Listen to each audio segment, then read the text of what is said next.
कर दोगे 7 साल क्लास।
वीडियो बनानी है मेरे 8 बजे आई जो मैं सारा बनवा लगा मोटा नहीं बनाना है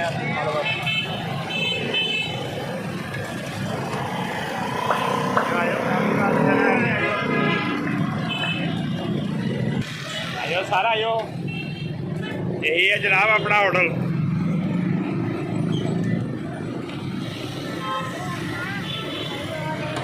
ये है जी साढ़े बलाल भाईजान सिलाई कर रहे हैं जी। पहले दुबई रह चुके हैं कंपनी की तरफ माशाल्लाह बहुत अच्छी सिलाई कर रहे हैं।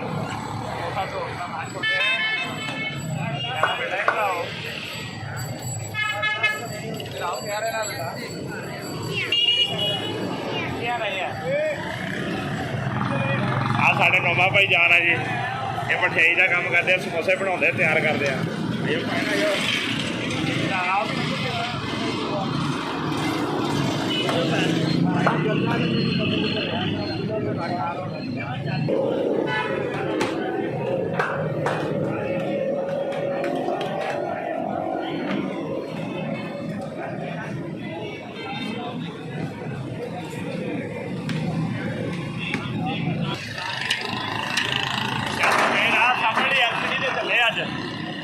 वीडियो है फिर आने नज़ारे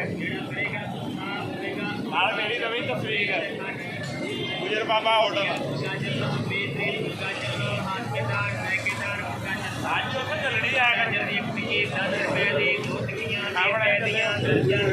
चप्पू भी बनाने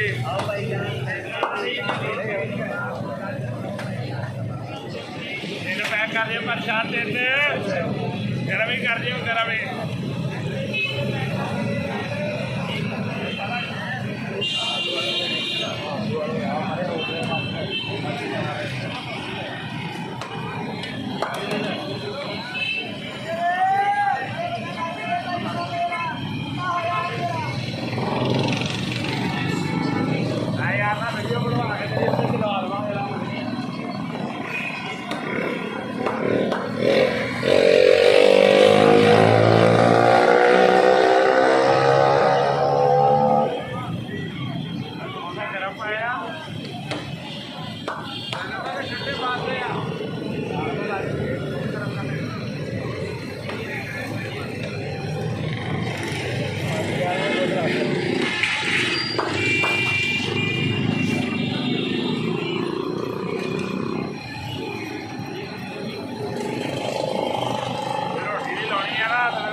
ਇਹ ਆ ਮੈਂ ਕੀ ਕਹਿ ਰਿਹਾ ਆ ਮੇਰੇ ਚਿਹਰੇ ਕਹਿੰਦਾ ਕਹਿੰਦਾ ਆ ਬੋਲ